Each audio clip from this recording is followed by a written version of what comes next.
Welcome to Maths for All. I'm Aisling Flynn.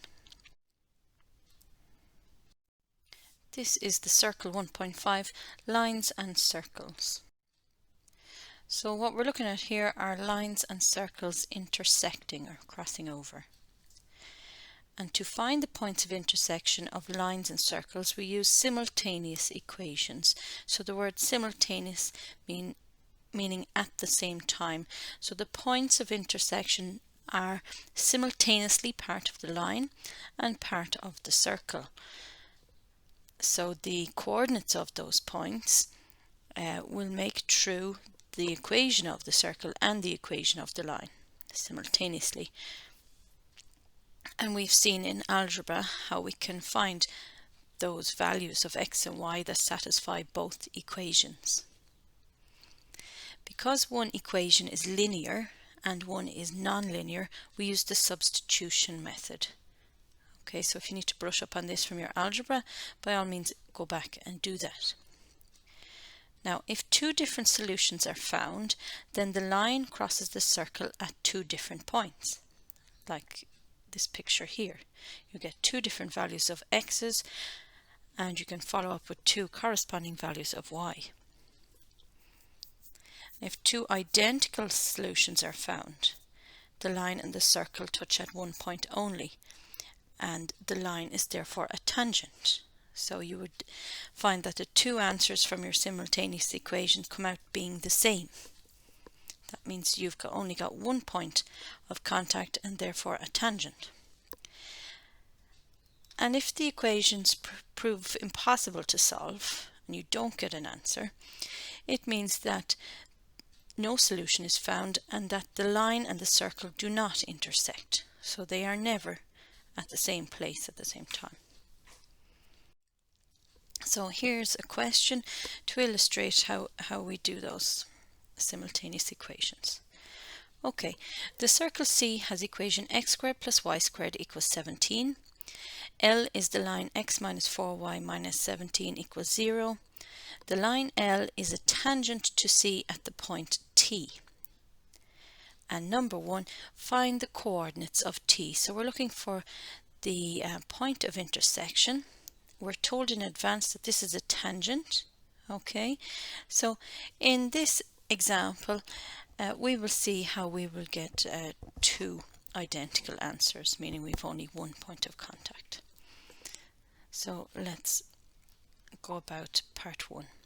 So we're going to use the equations of our circle C, which is non-linear, and our circle and our line L, which is linear, simultaneously to solve for x and y.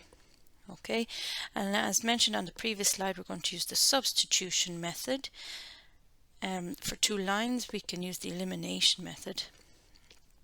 Okay, but here we're using substitution. So I'm going to start by rearranging the equation of the line so that it gives me x equals to something or y equals to something with which I can replace it. Okay, so I'm going to use x equals here because we have one x. So I'm going to move everything else to the right. Okay, to do that I'll be adding 4y to both sides and adding 17 to both sides, and I'll get x equals 4y plus 17, and I will use this information in my nonlinear equation. So start with the linear, rearrange to give you something suitable for substitution, and then move to your nonlinear. Okay, remember the nonlinear was that of the circle, x squared plus y squared equals 17, and now replacing x, we have 4y plus 17.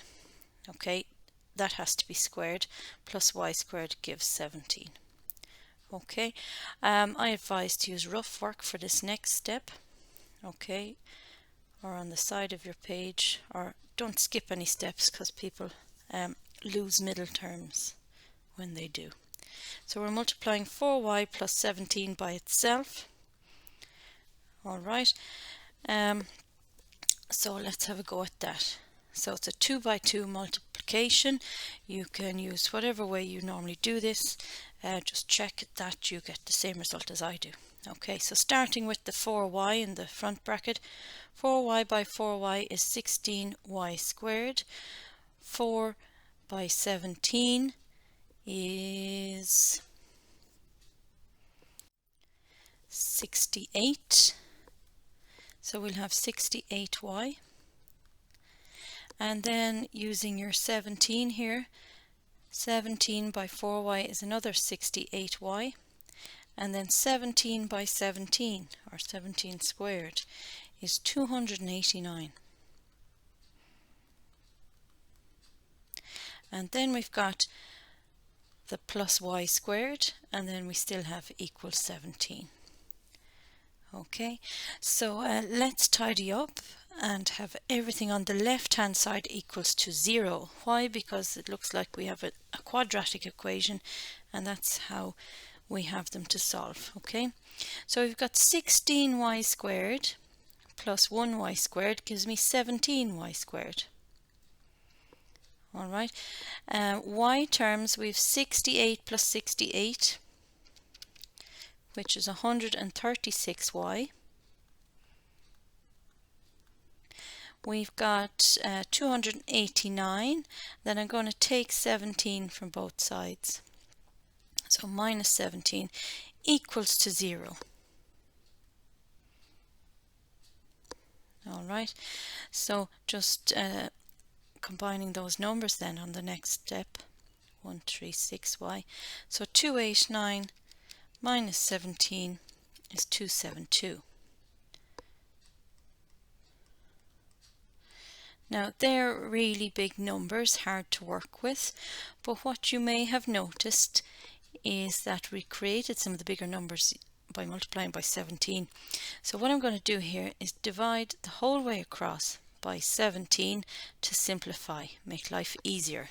Okay, we are doing it to the left and to the right. Okay, but we'll still have 0 on the far side. So we'll get 1y squared plus, now 136 divided by 17 is 8y plus, and 272 divided by 17 is 16. Okay, so we've got a quadratic equation to solve. It will give us the answers for y. Okay, as always, you have a choice. You can use the quadratic formula, the minus b formula, or you can factorize. In this case, I'm going to factorize because the numbers are easy to work with. Again, you can write this down however you're used to, using the big X or your grid. I'm just going to write the result here now. So y squared is gotten by multiplying y by y, and factors of 16 that when you add them you make 8 will be 4 and 4, and they will all be positive. Okay, there's my factors. The next step is to put each factor equal to 0, and look, we're going to end up with two identical solutions as expected. Okay, solving for y, take 4 from both sides and we get y equals minus 4. Okay, y equals minus 4. The other solution gives me the same, y equals minus 4. And when we have that, we can find the corresponding x from what we used for substitution. X equals 4 times y, so 4 minus 4, plus 17. So that will be minus 16 plus 17, or 17 minus 16. We get x equals 1. So this x and this y are the coordinates of t, which were the points of contact for our tangent. So we'll write it down here in summary. Okay, and let's look at a graph of what that looks like. So in the blue we have the circle x squared plus y squared equals 17, and in the green we have the line L, x minus 4y minus 17 equals 0, and the point of contact t is 1 minus 4.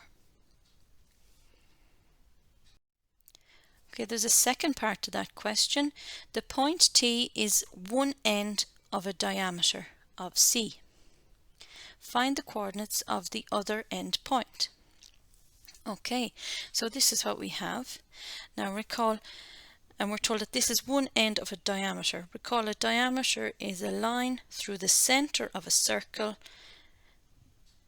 that goes from edge to edge. Okay, so first we're going to join T to the center of a circle and keep on going out the other side, and you'll see it will hit this blue circle there at the point A.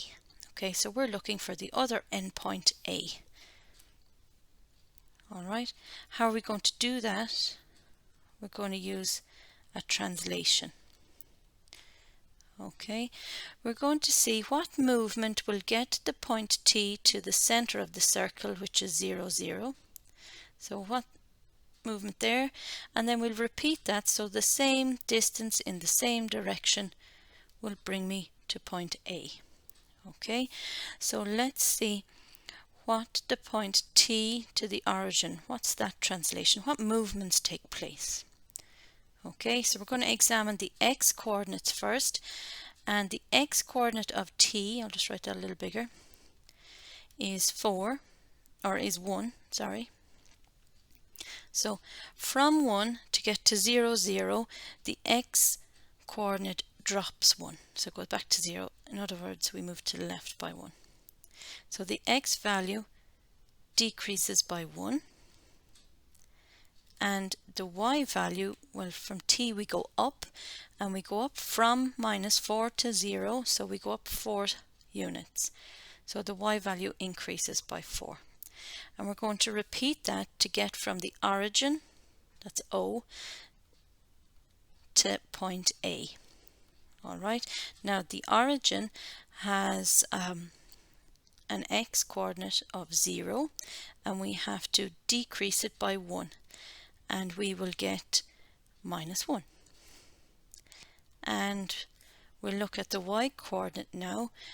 Again, starting at 0, 0 has y coordinate 0. We have to increase the y value by 4. So 0 plus 4 is 4. So that means that the point A has x coordinate -1 and y coordinate 4. And that's the answer to part 2. Okay, another example. Find the points of intersection of the line x plus 3y minus 5 equals 0 and the circle x squared plus y squared equals 5. So the fact that it used points plural, I think we're going to get two different solutions in this case. Okay, so again, when you see the word intersection, where there's two lines or a circle and a line, or a quadratic function and a line, you need to start thinking simultaneous equations immediately. Simultaneous equations. Okay, so we've got a linear and a non-linear, that's our circle. So we'll start with the linear. Okay, x plus 3y minus 5 equals 0. We'll rearrange it so that we have something for substitution. X will be easily gotten. So I'm going to take 3y from both sides, and I'm going to add 5 to both sides.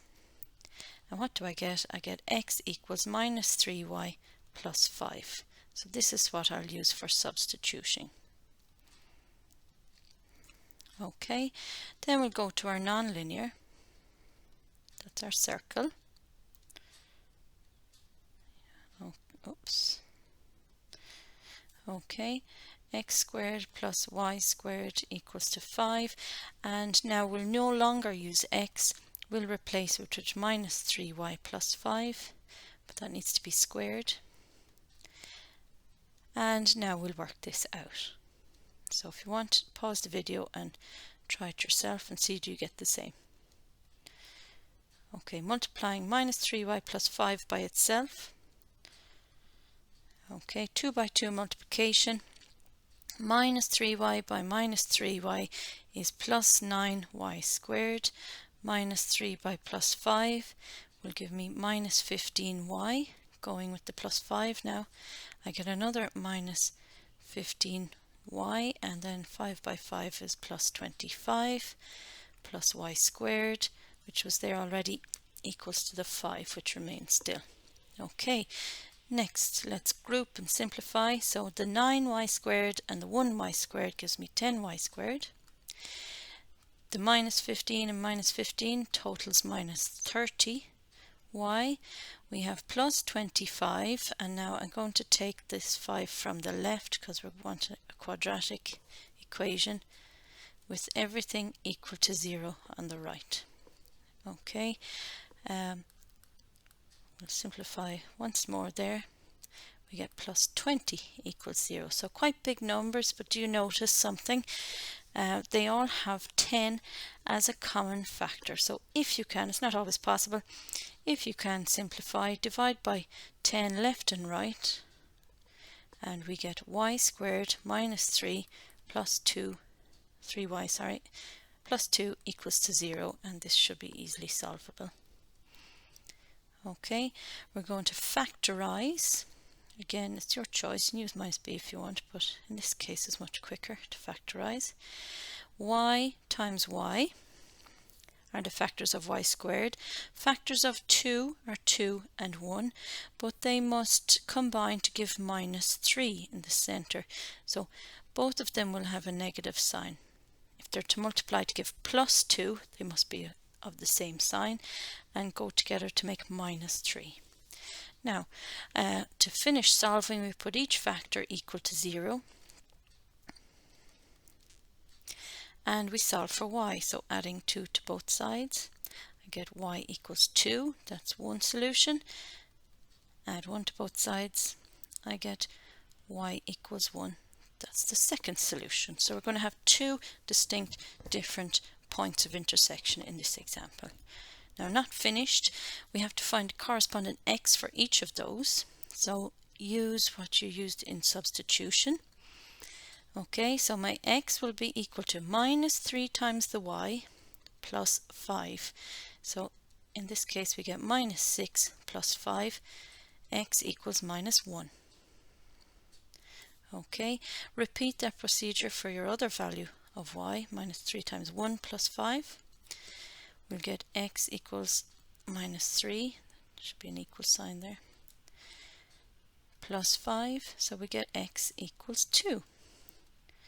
Okay, so 2 points here, points of intersection.